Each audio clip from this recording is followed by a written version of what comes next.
You want me to introduce him? Okay.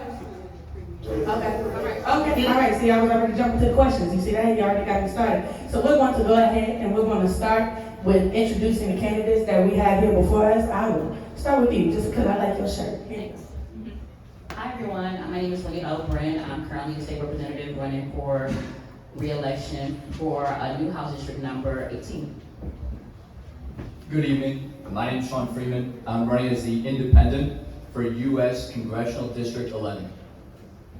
I'm Michael Hauser. I'm the next county councilman for District 10. District 10 is all of East Cleveland, Cleveland Heights, University Heights, City of Bradenton, Cleveland Ward 8, Collinwood area, Cleveland Ward 10, St. Clair Superior. Good evening. My name is Alan Rapoport. I'm the former mayor of Cleveland Heights, and I'm running for Congress in Ohio District 11, which is where we're sitting right now. Good evening, everyone. Congresswoman Shontel Brown. I'm the current representative of Ohio's 11th Congressional District, running for re-election. Good evening, everyone. My name is Antonio Nicholson, and I'm running for judge of the Cuyahoga County Court of Common Pleas. It is great to see you all tonight. Okay, give them a round of applause, everyone.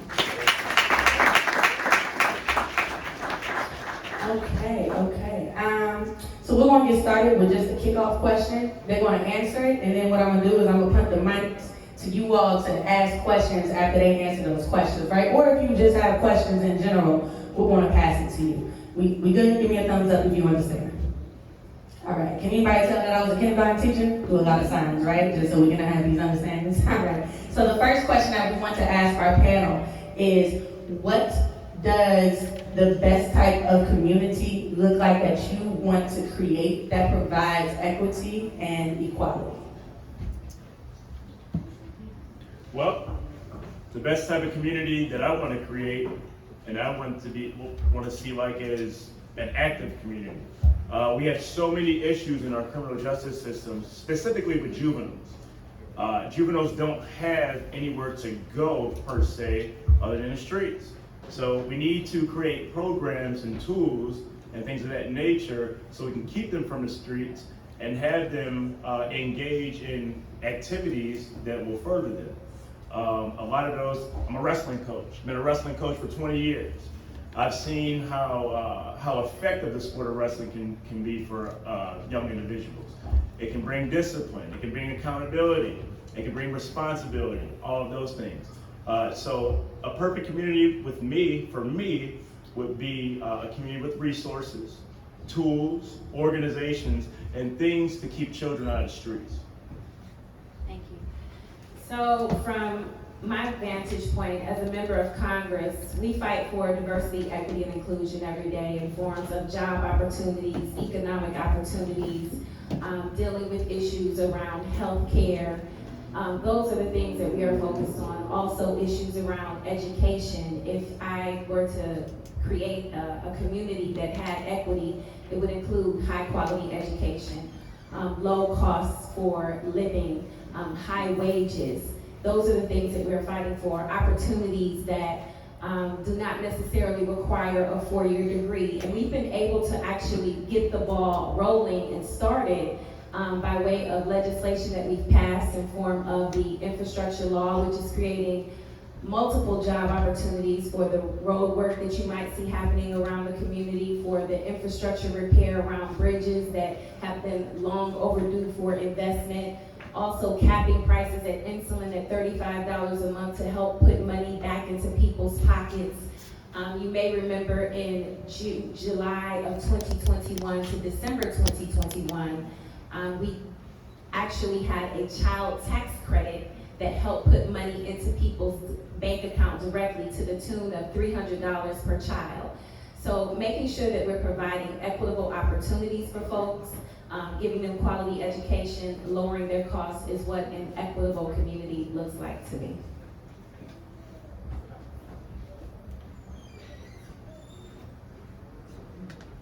It's a very thought-provoking question. Equity and equality are not the same. Equity to me has to do with the concept of fairness, of treating people as individuals, as recognizing that each of us has our own talents. and our talents differ, and therefore our opportunities necessarily differ. Equality can take one of two forms. You could talk about equality of outcome, or you could talk about equality of opportunity. I don't believe that any of us is entitled to believe that we're going to get everything we want out of life. But we should have a fair chance at getting things that we need and that we want. And I think the philosophy of government is very important in that respect. And let me talk about one thing that Shontel mentioned, the price of insulin. To give you some example about how the real world works. The government is now talking about price fixing, about lowering the price of insulin by mandating what the price will be. That sounds good. It really does. I suspect that most of us in the room have somebody we know that has diabetes. And insulin becomes very important because if you don't have insulin and you go without it for a period of, say, 7 to 10 days, you die. And not only do you die very painfully. So having insulin available is very, very important. But what's happening right now is that 90% of insulins are produced by 3 major companies. And those companies are making economic decisions right now about whether they want to spend their resources making insulin or making other forms of medication that are more profitable to them. So what we're going to end up with price fixing is shortages. That's what's going to happen. We're all going to be put at risk because the road to hell is sometimes paved with good intentions. So equality, opportunity, fine, they're great, but we have to be pragmatists. We have to look at what can really be done to make our lives better. And that's what government is here to do, is to help us make our lives better. Thank you. I think the best type of community is one where everyone's voice is heard, whether it's our young people in the back, whether it's our reentry community that I think the county can do more to support, whether it's our seniors, whether it's our elected officials who actually listen to their constituents. I think the best type of community is where everyone has a voice and everybody's voice is heard. Good evening. Thank you for starting off strong. That is the question for anyone that's going into government. So thank you, MC. And thank you, MPAC, for putting on this event here tonight. It's truly a pleasure to be here with you all tonight. Community is the basis of government. Government's job is to make sure that in our home, that we all live here in the United States, that floor is set, pardon me, so no one can fall through the cracks. And it starts with when children are officially born. Here in an area where we have $2 billion hospital complexes, we still have the largest black women mortality rate when giving birth and in pregnancy. That is an equity, and that is a community that we have here yet. But that's something that we need to do at the federal level. And then going into education. It should not matter whether you're born here on the west side, other parts of the east side, what type of education you get, because the next generation is our gold mine. It is our way towards a better and brighter future. And right now, when we spend 47% of our national budget on defense, and the next highest is education at less than 10%, we're mortgaging that future. We need to enhance that light, that beautiful light in a child's eyes. When something clicks, they find something that they love. We need to ensure that that is happening for every single child, and that comes from more funding at the governmental level, better pay for teachers so that they don't have to pay out of pocket. And it includes when people come out of school, there's a living wage waiting for them. That is what taxes are supposed to be focused on. Ensuring that every individual who works has a living wage from that one job that they have adequate health care, time off, medical leave, and opportunities to rise in their job of their choosing. When we have that opportunity, people can live and spend time with their families and enjoy their lives, including traveling around this district. One thing that we can do in the next 2 years is ensure that our GC-RTA system gets anyone around this district anywhere in 20 minutes. Just out of curiosity, if you could humor me with some hands. How many people here have been to Lakewood Park? How many people have been to Edgewater Beach? Asiatown, Gordon Square. All terrific places right here in our backyard. And if people don't have access to a car, we need to make sure that people can get there as quickly as possible to enjoy it. Find new jobs that way and get to your job faster than it takes if you don't have a car. And even if you do have a car, could you imagine for $99 a month, you can get anywhere in the district from here to Lakewood Park in 20 minutes for $99 a month. That's one Browns ticket weekend, going down and parking downtown, and then 2 drinks. You could have that for a full month of traveling. That's what equity means to me, and that's what I want to bring to our federal level to here in this community. Thanks for the question. Just making sure I'm seeing what type of community we want to create for equity and inclusion. One of those ways that we're already doing, I co-sponsored a bill to make sure that all kids, no matter what school you go to, get free breakfast and lunch. We tried to get that and it got struck down in the budget. So I'm telling you things I'm doing in action, not in theory. Also, another bill that I co-sponsored was to actually subsidize all of our property tax. That bill got passed out of the House, is waiting to get through the Senate, because we know we are dealing with so many folks, including myself, who property taxes really increase. So also to making sure we have communication that goes both ways, making sure we have right size enough communication. Everyone does not communicate in our community the same way.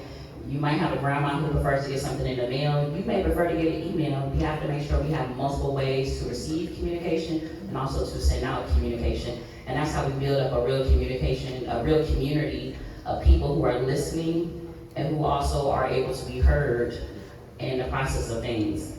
Also, when it comes to public transit, there's been many tries on the state and the federal level to really address public transit. We have been fighting for tooth and nail for rail service, which we just brought a lot of money home on both levels, state and federal level, as well as making sure we are bringing more money to put more buses out there. But we are fighting against some real demons. We can talk about more about that with these other questions. But I know at least with us as Democrats, we are fighting for public transit because everyone's had to get on a bus, no matter if it's getting you to work, getting you to church or to school. It's vital that people have access to public transit. Okay, thank you. Let me step away from you. Maybe we need to turn that mic off too. Yes, anybody can. Are we good? We done? Well, no, I think it's a mic being on, so it's not good. But, all right, so we want to now take it to.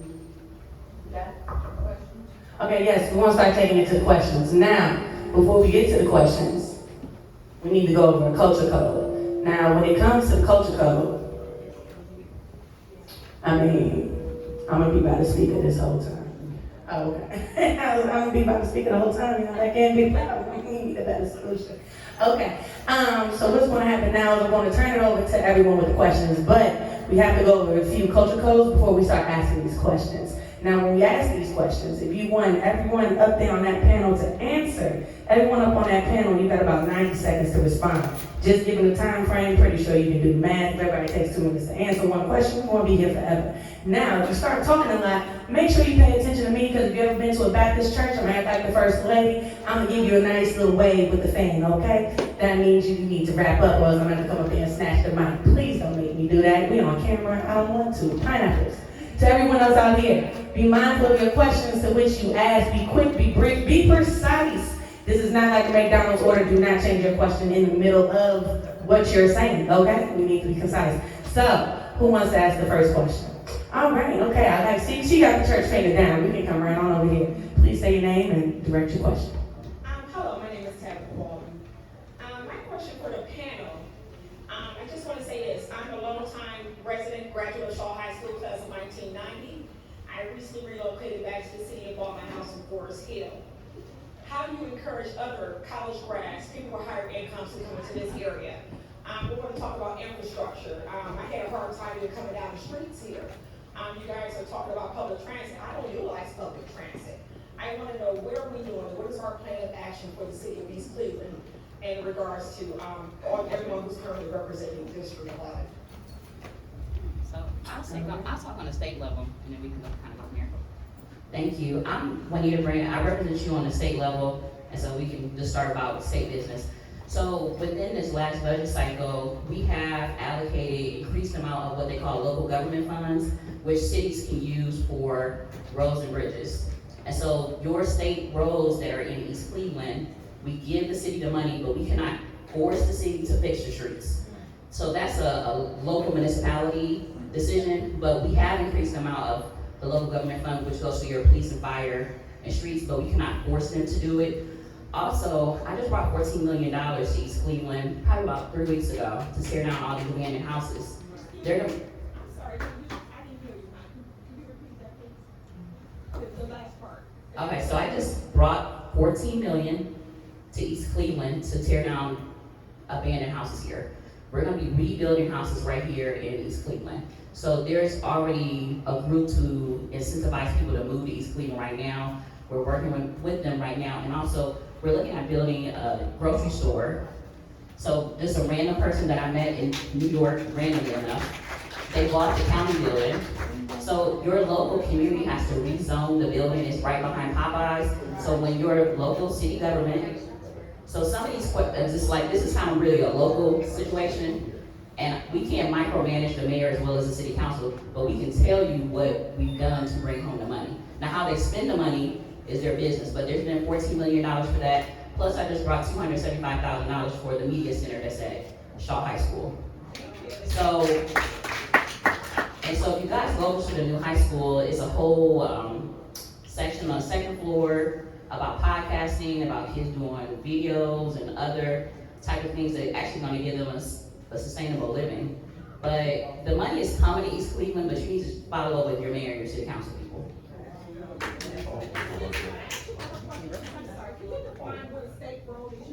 So I'm a state representative. So a state representative, you have, it's like the mini Congress, except for it's just on a state level. I'm sorry, no, ma'am. You stated that there was $14 million for state roads. So that means. No, not state, for demolition of houses. But you mentioned the state roads. Oh, Like okay. which roads? Oh, which ones are the state roads? I don't know offhand which ones are the state roads. But I can find that out for you. But I know we increased the money for your roads in East Cleveland. And so what happens on the state level, we just give the money to the community. We don't dictate if they spend it, when they spend it, how they spend it. I just gave them the money, and it was actually a dramatic increase. So it was double the amount that East Cleveland received in the past 6 years. Let me give a piece of that. Okay. All right, Mr. Patterson, thank you.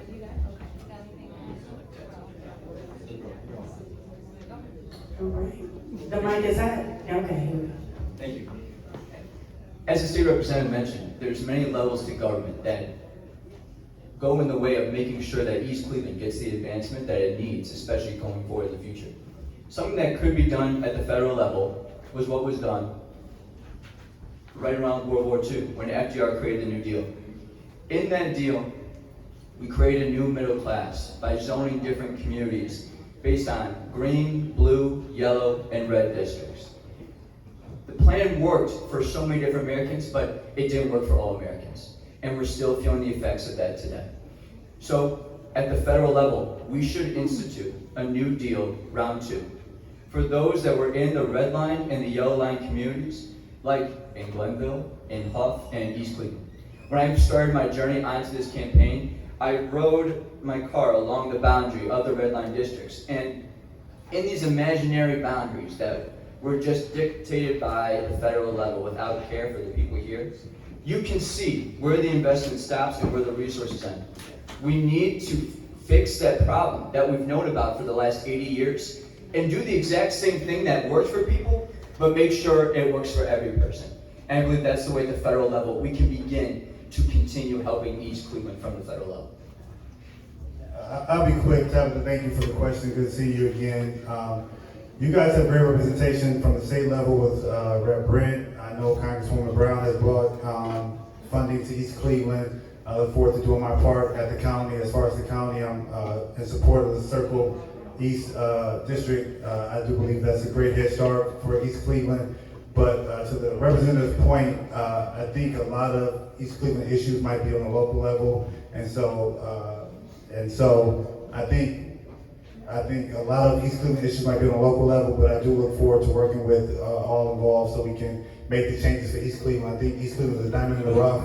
I think we have great potential here, and I think if we work together, we really can see the change we want to see.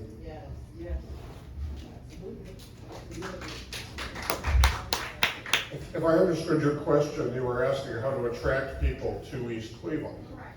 And let me address that head on, because when I was mayor of Cleveland Heights, we faced similar issues up there.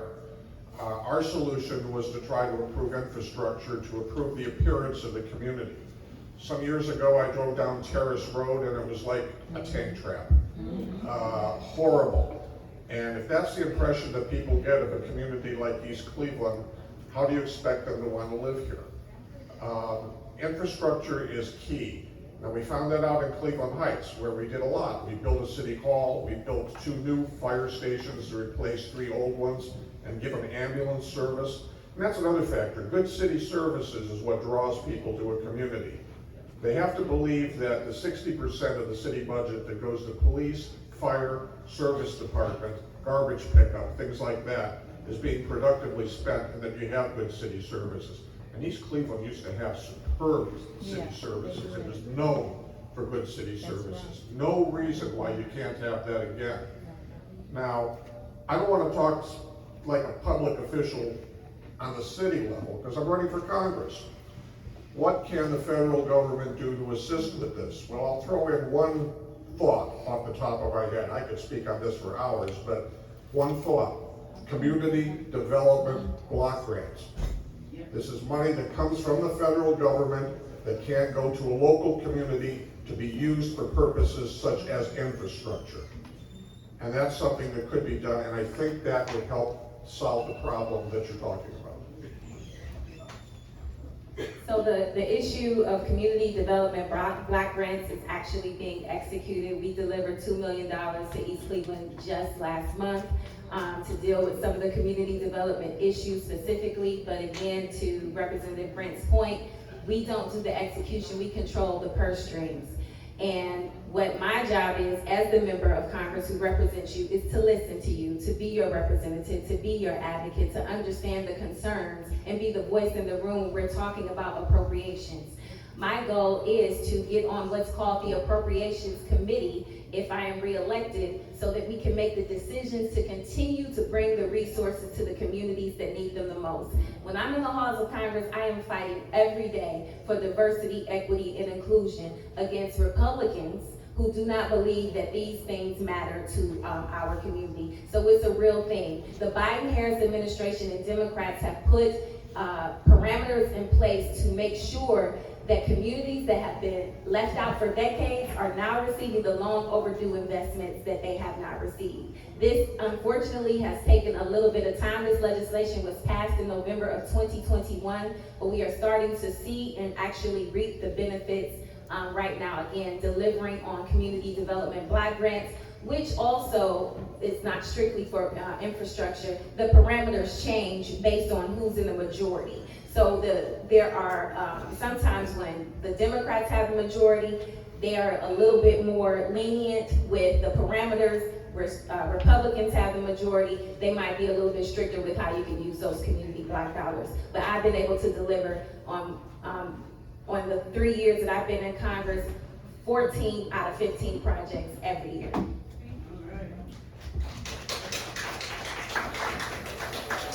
Well, I don't really know how to answer this question on the judicial level other than to improve the people in the community. So how do we make East Cleveland more attractive? Well, we gotta do something about that crime rate. Also, we gotta do something about the substance abuse issues, and mental health is a really big issue in our community. So you can't attract people from other communities to this community until you clean up this community. And one way we can clean up this community is focus on the individuals of the community. How do you do that? Well, drug treatment programs, okay? Because if we don't address the issue, it's not gonna get fixed. How do we address mental health? Mental health treatment programs. If we don't address the issue, it won't get fixed. Now, you got a lot of people in jail that are coming out and coming on the street. Well, coming back into the community. How do we address their issues? Well, I've talked about this a lot on a campaign trail. I have talked about trying to institute an in-custody treatment program. Okay, what does that do? You got people coming into county jail. Everyone that comes into county jail can be immediately identified for whatever issue that they may present. Some of them are going to sit in jail for a long time until the case is over. Some people are getting out. If we focus on those issues while they're in jail and we give them the tools, well, when they get out, they can use those tools and they can prevent them from coming back. So how do we make East Cleveland more attractive to people coming in? We got to work on the community. We got to get the crime rate down. We got to work on the issues that the people in the community are suffering from. I think, hold on, I think they. There you go, man. Go ahead. I got a question. But she had one first. Okay. She raised her hand. Yeah, we had a couple of people raise their hand, but go ahead. Make it Great. quick. I'm sorry, I don't actually live in East Cleveland, but, I think that, like a lot of the issue is just education, and if we could improve the education, it would take care of a lot of different things. So what can we do to put more tax dollars into education, into programs for young people so that they have something to do, and alternatively to being on the street? Well, as I said, we have a lot of resources in the court, and what some of those resources can be used towards is creating programs and things in the community and teaming up with schools. I mentioned wrestling, sports, boxing, football, things of that nature.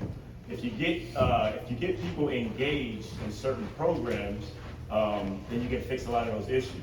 But I don't think improving the education system is going to tackle those issues by itself. You got to work together as a community. So, in my capacity, as a judge, I would like to work together with community organizations, schools, education programs to address some of those issues that you just presented. I would encourage the folks in the room to look up this legislation that we passed called the Safer Communities Act. It actually allocates resources to deal with some of the issues around education, around gun violence prevention, as well as mental health for our frontline workers and various people in the community. Because again, we understood this to be an issue when the Democrats and Biden-Harris had the majority in the House and the Senate, and we passed legislation. Now, we have the resources available, but we can't appropriate this money if people don't apply. So there are grants available. If you've heard of Peacemakers Alliance, they serve as disruptors to gun violence issues in the community. We've awarded them $500,000. They applied for a grant. The money and the resources is there. So please look up the Safer Communities Act. That is resources that are available to municipalities, to school districts, and to agencies that have that deal with gun violence prevention and mental health issues.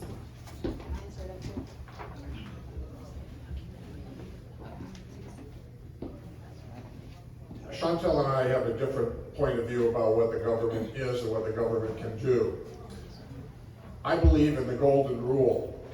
He who has the gold rules. The federal government is doling out money, and sometimes they're not being as attentive to how that money is being used. And we all know that there are problems with how money is being used in East Cleveland in particular. If money is going to be used for educational purposes, there ought to be and there can be more direction at the federal level about how that money is going to be spent. And I'll go one step further. We spend too much time talking about sending kids to college and too little time telling them how to learn a trade so that we can have the plumbers and the electricians and the carpenters of the future that we're really going to need. And I'm not suggesting that everybody in the East Cleveland school system should go to trade school, but I am suggesting that more attention can be paid. And a good model is not too far away. Highland Heights is doing a really remarkable job of training their kids for future jobs and making their community more attractive in the process of that. There are things that can be done, but you're going to have to think outside the box a little bit, and you're going to need a little good leadership to get there. Just quickly, When I worked for the county before, I helped create a youth summit called Your Voice Matter Youth Summit.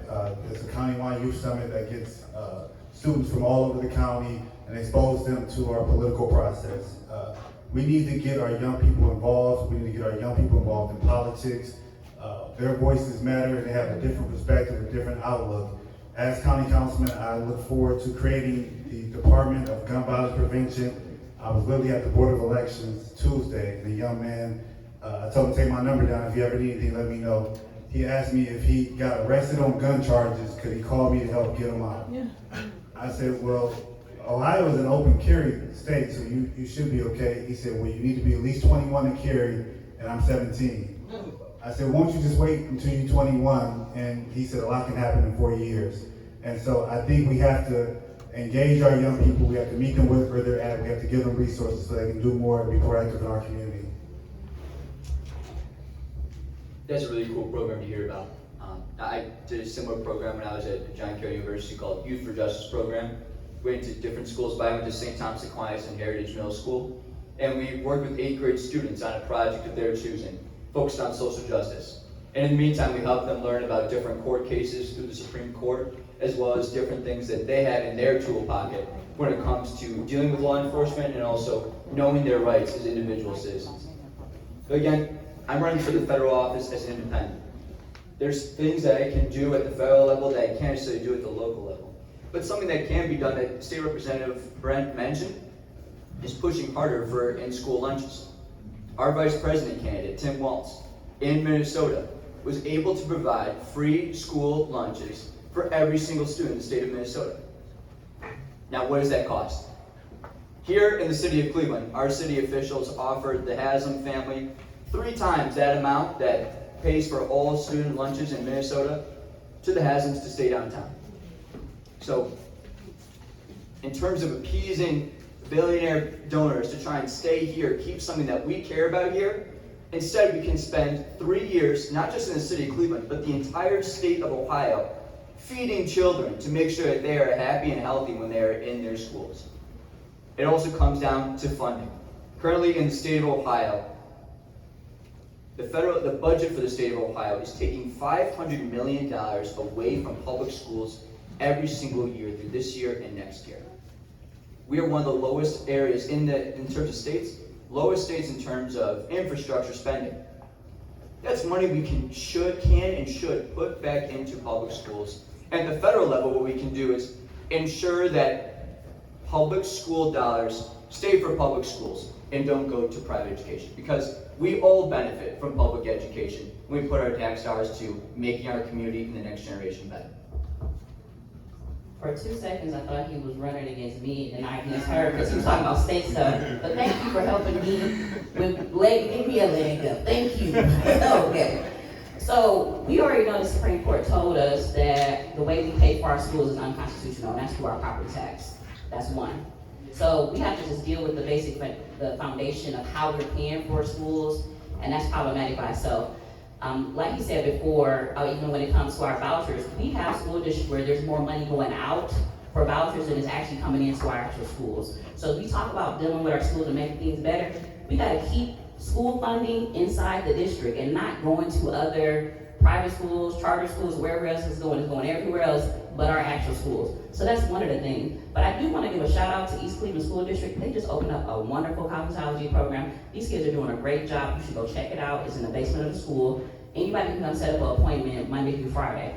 They do hand massages, braids, everything else.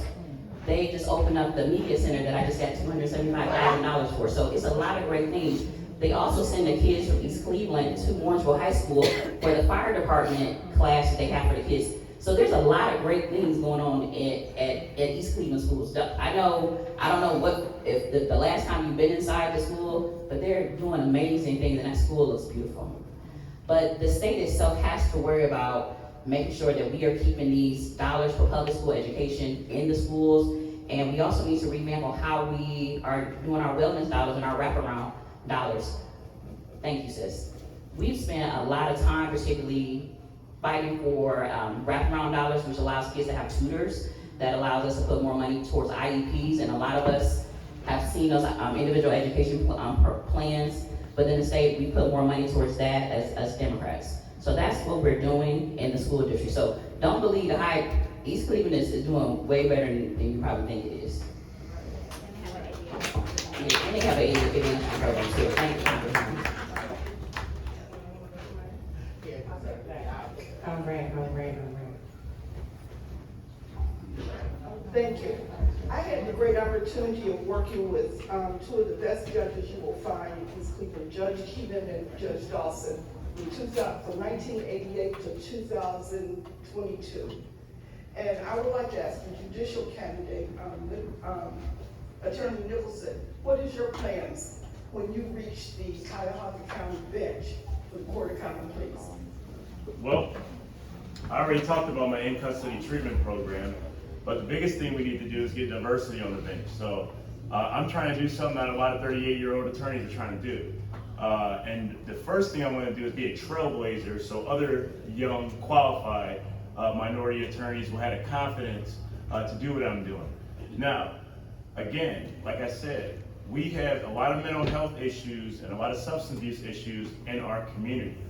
And I've been in courts all over the state of Ohio, municipal, county, appellate, federal, okay? Try some serious cases. I have seen people get thrown away. I've seen people not get second chances, okay? So what I plan on doing is, and don't get me wrong, I'm a criminal defense attorney. I try cases at the highest level, but when I go to the bench, it's not gonna be a get out of jail free card, okay? I got kids in this community, and I'm invested in this community. But what I wanna do is what I've been harping on for this entire night when I talk, is I wanna improve the community. And we cannot improve the community until we address the issues that are presented in front of us. And I'm gonna say it again, mental health is a huge issue in our community.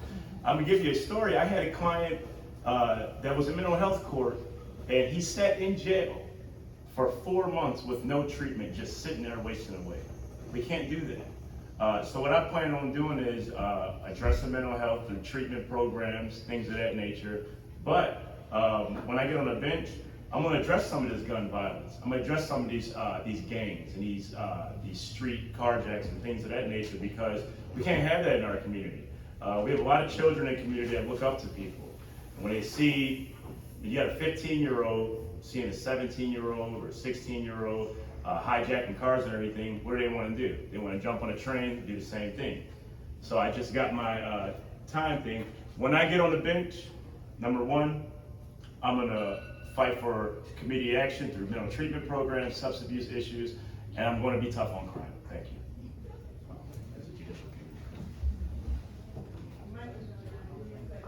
Okay, thank you very much. Just sidebar on that mental health. I hope when we address mental health, we address the food deserts, literacy deserts, as well as all the other deserts that circle Cleveland that adds to that and allows people to move from an external locus and not an internal locus. But this ain't about me. Here you go. Good evening, everyone. My name is Wendell Lovelace. This question is for Congresswoman Brown. How you doing? Thank you all for coming. You guys talk about equity and equality. I'm a product of East Cleveland with the Superior Kirk Shaw, graduated, and I live in East Cleveland. I invest in Cleveland. I've been in business my entire adult life. The young lady talked about equity and equality, and she asked us if we understood what it meant. And you guys have all talked about education. I challenge you to define what you mean by education. As a businessman, and I've been in multiple business. I've been in the barbershop business, retired, been in the restaurant business, been in the real estate business, and the manufacturing business. The education that I received from my public school didn't prepare me for my education from experience. Like out of my years in business, what I've learned is that I need to understand how to invest. Right, you guys are talking about wage equality. It doesn't matter if you're going to, inflation exists, right? So, but if I invest, then I beat the inflation. So how do you define education when it comes to the school system? How do you define education when it comes to equity and equality, right? Because having a job isn't the answer. when we are facing with inflation? Because the wage just doesn't do it. Right? So I appreciate the question. Thank you. Love you, sis. Thank you, Juanita. I appreciate the question because education is not necessarily something that the Congress addresses directly. But what I will say, when I speak about education and equity, we want to be able to receive the type of education, the high quality education, regardless of our zip code, right? I grew up as a child with seizures. And the honors program, the major work program was on the west side. Well, my mom didn't have a driver's license, so I was disadvantaged until I was forced to catch the bus to take advantage of that program. So that's what I am referring to when I say education. Now, as it relates to investment, that should be a part of the education curriculum, but that's a school board and state issue that determines what the curriculum is for our students. When I get into issues around equity, I'm talking about opportunities. You may have heard Vice President Harris, I'm ready to call her President, Vice President Harris talk about her opportunity economy, where she is talking about providing tax breaks for businesses, small businesses, to the tune of $50,000, something that has not historically happened. For people who are looking to be first-time homeowners, providing them with a $25,000 down payment assistance because those in our community do not have that generational wealth to pass down from each other. So we need equity. That is to level the playing field so that we can get the benefits that have not been afforded to us in this country simply because the color of our skin. So that is what I'm talking about when it comes to equity. I am also talking about small businesses who have been left out when it comes to these billions of dollars that are flowing through the state right now. That is why I had 2 small business expos to prepare businesses for the influx of money that will be coming into the state of Ohio because of the investments that are being made around the bipartisan infrastructure law and the CHIPS and Science Act. When we talk about Intel plant that's being built in central Ohio, that is going to create residual opportunities for us, people that look like us that have not had those chances before. And I wanted us to be ready. So with that Small Business Expo, I brought people from every level of government, federal, state, county, and the city, so that when people needed to know how they could get advantages or how they could take advantages of contracts that were going to be awarded, that they had a direct contact. We brought in financial institutions, banking, because access to capital has always been a challenge. I'm a recovering business owner, so I know what we need to do to help other businesses that have struggled in the past. So that's what I'm talking about when I say equity. Real tangible results. Aspiring entrepreneurs were able to leave with LLCs that day. So not just talk, actually delivering real results to people so that they have tangible things when they come away from events. To be able to build and grow their business. All right, I'm next going to question. respond because this is as close to a debate as I'll ever have a chance to have. Oh, okay, hold on, pause. You about to make me snatch the mic, Mr. Rapoport. We gotta hold on, that's not how we run this. We want to snatch that real quick. I get that we want to debate, but we want to go through those proper channels. I'd like to answer his question. Though. But he asked Congresswoman Brown, so we have to respect the way these questions go because we're actually running out of time. So we have to keep moving with this. I mean, we thank you though, and we thank you for wanting to ask. Sir, I'll be around after the meeting if you'd like to ask me. There we go. I was about to say, sir, I am a she, her, and them, not a sir. All right, hold on, here we go. I'm just saying, see, they about to make me act up in East Cleveland. Y'all about to see 107% Claire come out at the end now, okay? All right?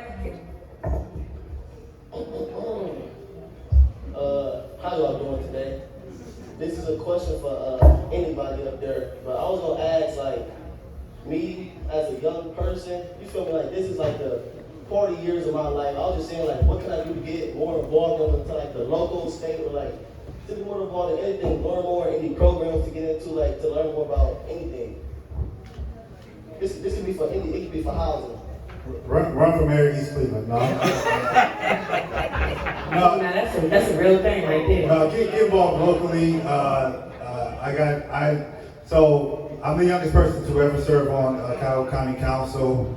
Even being elected now, I'm probably the youngest by 2 decades.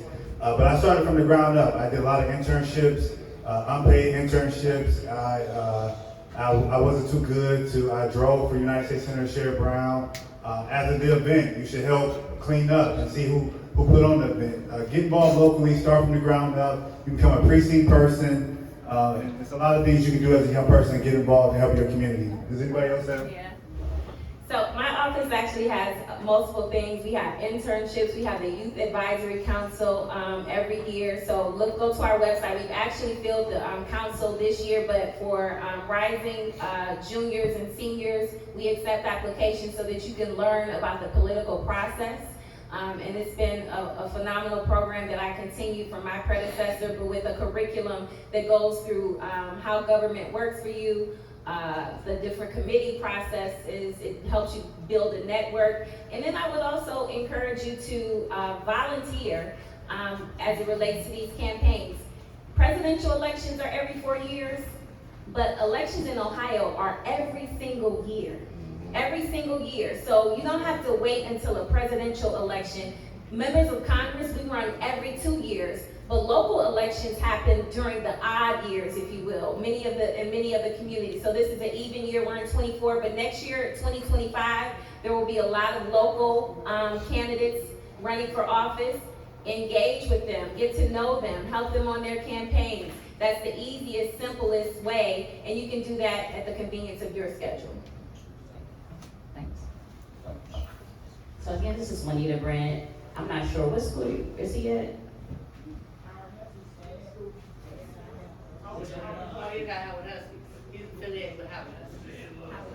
It's a prep school. Oh, the college prep. What city is that in? So one of the easiest ways at the State House, we have what they call a paid fellowship program.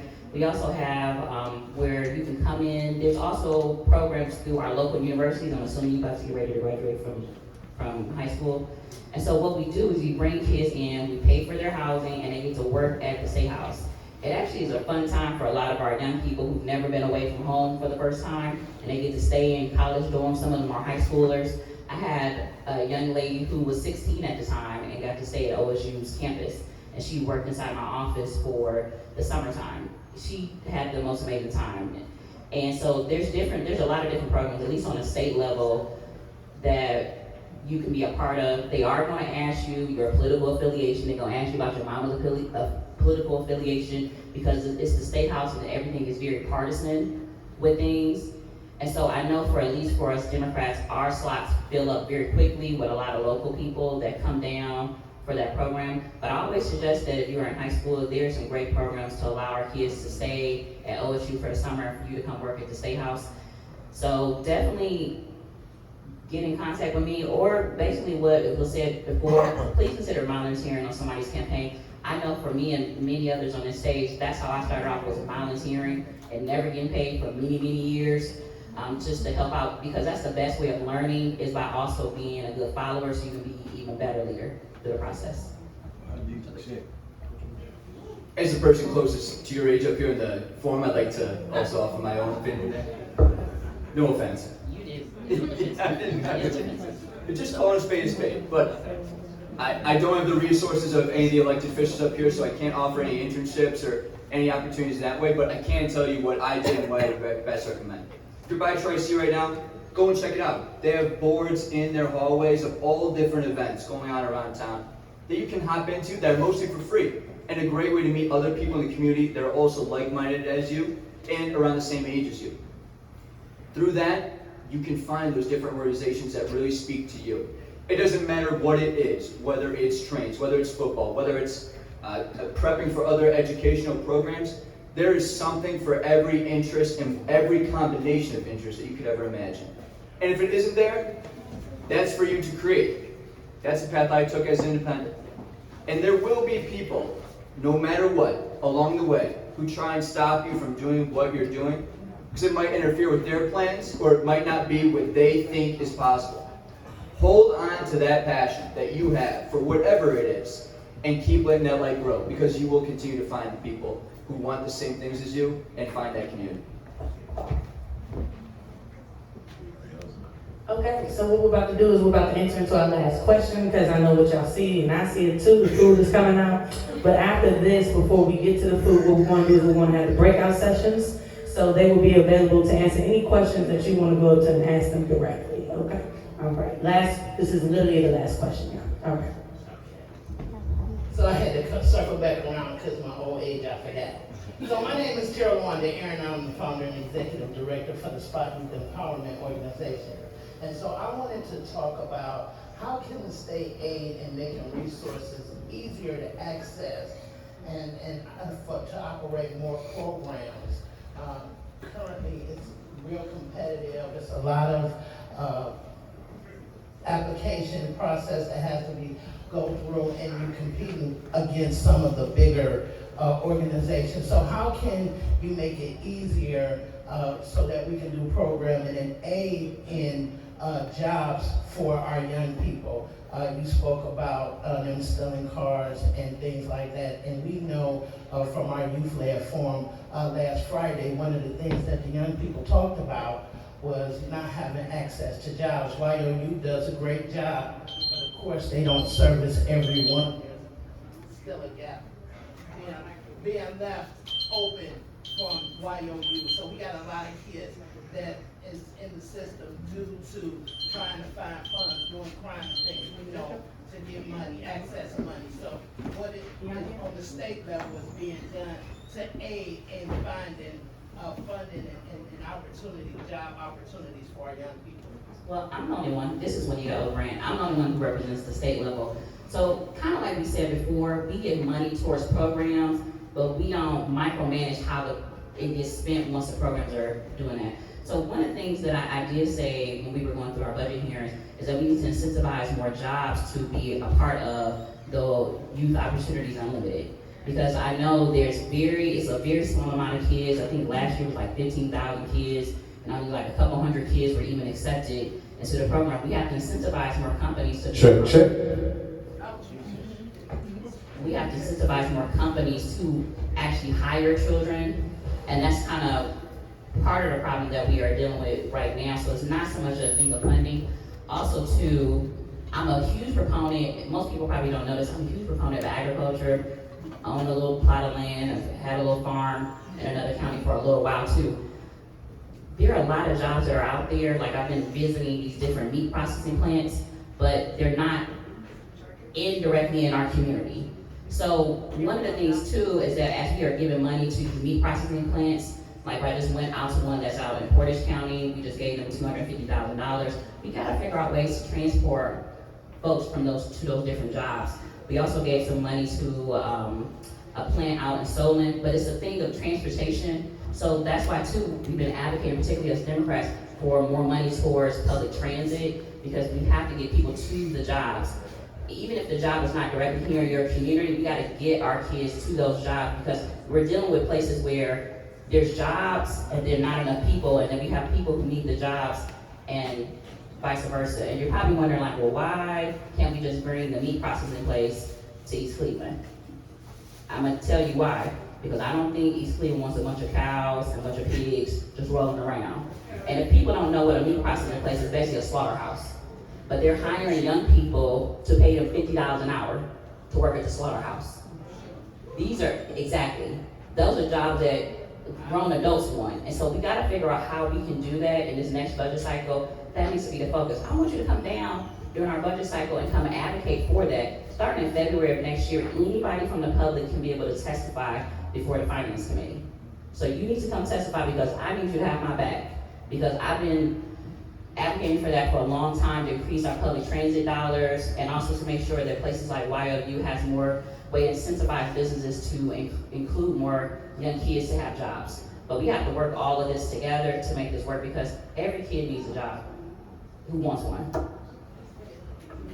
Thank you, Representative Brent. I think she made a very good point about attending these meetings. You know, around this time we hear the word vote, vote, vote all the time, right? But we have to understand that our civic duty and our civic engagement as citizens goes beyond just voting. You do have to show up to these budget meetings. You do have to tune into C-SPAN, right? Turn off MTV, YouTube, or whatever else you choose to look at. I probably just told my age because I just gave y'all a bunch of streaming channels.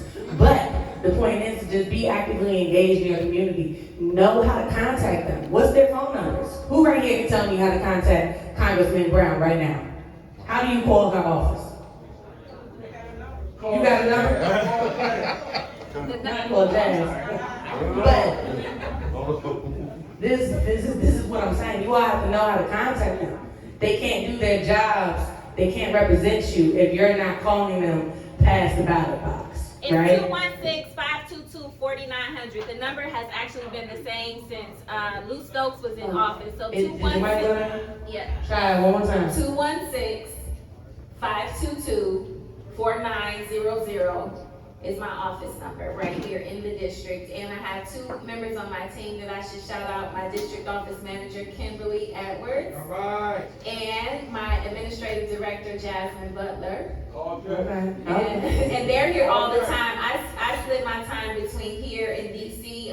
When I'm not in Cleveland, I'm in Washington, DC about 4 days out of the week, and usually here either Friday to Sunday or Friday to Monday. So just depends on the week. Okay, thank you. But that's what we're saying. I hope you all wrote that number down. It's a very important number. This is what we need to do. Democracy is important. Remember, you vote for them in order for them to represent you and your needs. It's just a critical time. Every time is a critical time, right? But now is that moment. So please have your voice count, but have it count through the whole term, not just November 8th, okay? All right. I'm not gonna hold you because the food is out and it's real good. Y'all gotta pay me $5 for each plate, okay? I need $5. Mr. Love, I'm running a finesse, stop it.